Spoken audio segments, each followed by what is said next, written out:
Quicken Law Group. We are a law firm concentrated in men's and fathers' rights in divorce, custody, and family law issues, with offices in Nutley, Montclair, New Jersey. Today is Thursday, January 2nd. Happy New Year. I have not been on for the past week or so because of the holidays, because they get crazy in the divorce attorney's office. As you can see, I didn't get a chance to clean up my desk either, but I wanted to make sure to get back online, start doing my tips again for you. So I decided to start the new year off with a how-to series, which I do every week. I try to give a broader topic and information about something that clients deal with quite often, as opposed to my daily tips, which I do each day, which is much shorter and simpler. So today's video is how to calculate child support in New Jersey. And I'm sure I've done this a million other times, and there's probably a million people who do videos about calculating child support on YouTube and social media. But what happens is they get buried as more information comes out, so it's good to keep everything fresh. And child support's a complicated matter. It may not seem like that to most people. A lot of attorneys treat it like it isn't, but it can be, not only because it's important to have it done accurately, it often doesn't change easily, and you may be doing this for many years, so you want to make sure you do it right the first time. So the first thing I need to do is shut my watch off. First thing you need to do is find a way to run the child support guidelines for yourself. There are probably many sites that offer a child support calculator. I think the New Jersey Judiciary website may even offer something, but I'm not sure. But you can just type in any web browser, New Jersey Child Support Calculator, and you should find a number of sites that will allow you to run at least a basic calculation, because you want to have some idea how it's done before you walk in there. The next thing you need to know is the incomes that are going to be used for both of the parties, yourself and the other parent. First, there's a lot of things with regard to income. Just because somebody is earning a certain amount doesn't mean that is the income that you use for child support. Many cases we do what's called imputation of income, which means we inflate somebody's income if they're not working to their full capacity. So if you're a professional but you're pumping gas, we're not going to take you at minimum wage. We're going to take you at what could be the wages that you should be making or that you had been making before you lost your job. I usually search New Jersey's Department of Labor stats for the average or median income for a certain occupation when I'm trying to see whether or not I want to impute somebody's income, and I use that as the other person's income. Sometimes I'll run guidelines based on their actual and current income, and then I'll do one with their imputed income and see what the difference is. You can take an average if you're trying to be fair or equitable, but at least having both numbers is important. Additionally, you want to know what parts of income do and do not get included. For instance, bonuses are usually included. We take an average of 3 years to see what number should be put into your income. So just because they earned a large bonus last year doesn't necessarily mean that gets added into your child support. But if they get one regularly, you want to take either 3 to 5 year average for that. Overtime also does get included. A lot of people are upset about that because they argue that overtime is not consistent and it's often not guaranteed, but it is still calculated.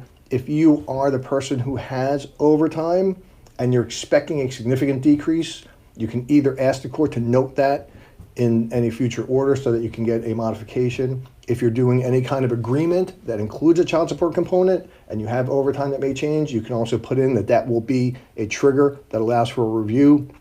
But you definitely want to address it now and for possible changes in the future so that it's a lot easier if your overtime does dry up, or if you're on the other side and the person that is paying child support has overtime that may be increasing, or you have reason to suspect that he or she is decreasing the overtime to decrease income for child support. You may also want to build in future reviews of that.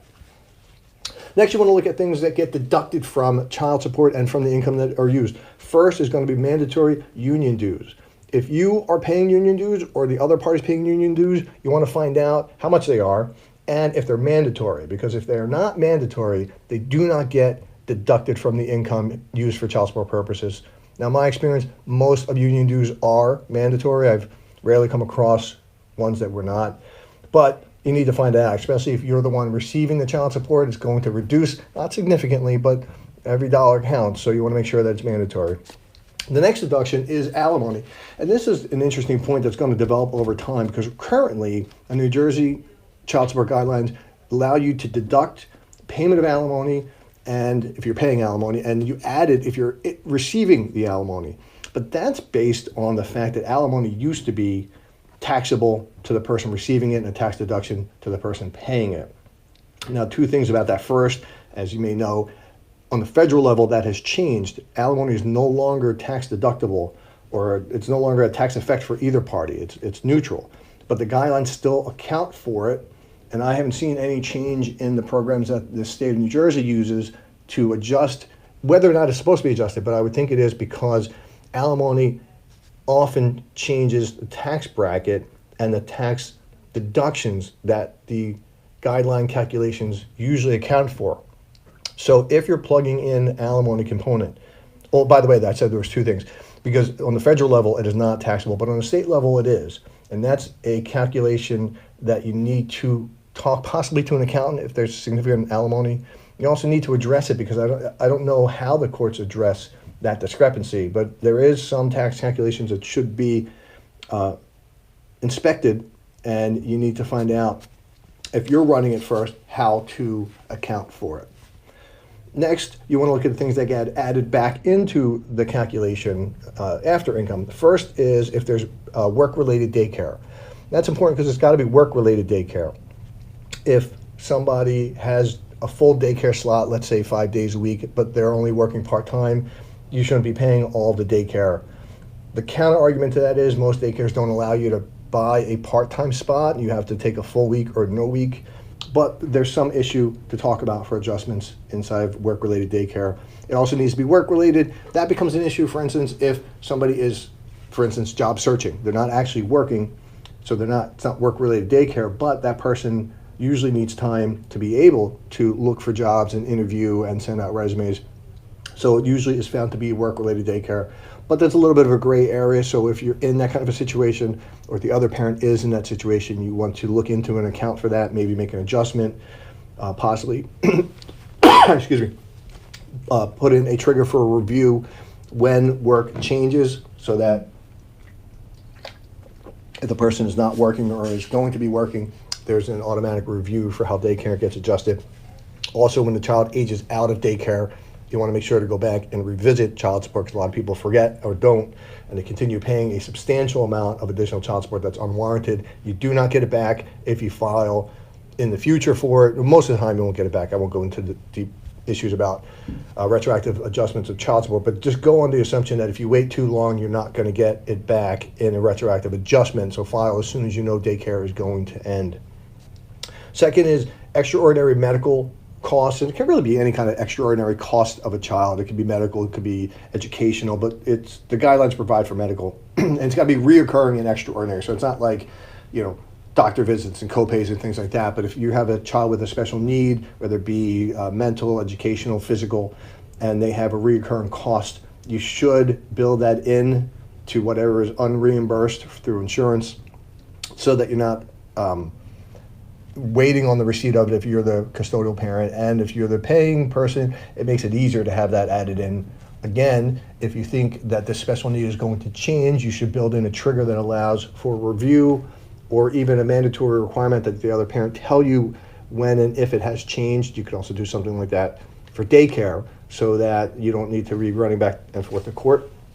And the last thing that should be added in is the cost of medical insurance. And here you want to first, like with everything else, get documentation to show how much the expense is. But also, the only part that actually gets added in is the part that increases between the single member plan and a family plan. So if, for instance, the person who's paying the medical insurance for the child is, if it's $100 for a single plan, it's $150 for a family plan, the only part that gets added in is the $50. So you need to make sure that is, because a lot of people, especially those that are getting the adjustment, often try to slide that in, maybe not intentionally, sometimes it probably is intentionally, but they just take what their healthcare is and they put that in. Well, that's not fair, because the bulk of your payment for healthcare is usually the single plan, and the family is just a smaller addition to it. But every plan is different, so that you should be getting the actual verification from the employer if you can. And lastly, and I kind of touched on this with every individual point, but get confirmation for all of this. Get documents for year-to-date income. Get documents that show what the overtime is supposed to be, how it's going to change. Get information shows the union dues are mandatory, the reoccurring medical expenses. Everything should always be documented. And the reason is, as I said in the beginning, child support's very challenging to modify. In order to modify child support, you need a material and substantial change of circumstances are in the child's best interest. Passage of time is usually not considered that. Maybe a small change in health insurance premiums may not be a reason for that. So you want to get documentation in advance so that you know the numbers you're using are accurate. And you want to do whatever you can to build in times that child support should be reviewed, both for income and expense purposes. So I hope that information helps you. I'm glad to be back online giving this information. If you do find it helpful, please give a like and share the videos so that more people get to see it. You can subscribe to whatever platform you're watching this on if you want to get updates when I go online. And you can message me from whatever platform you're on or at brad@micklinlawgroup.com, which is MICKLIN lawgroup.com. Any questions you have about this, any comments you have, or anything that you would like me to cover. Thank you. I'm going to sign off, and I should be on tomorrow, probably around the same time. Usually I'm planning around like 4 o'clock, but I'll know later on my calendar, and I will post like I do every day.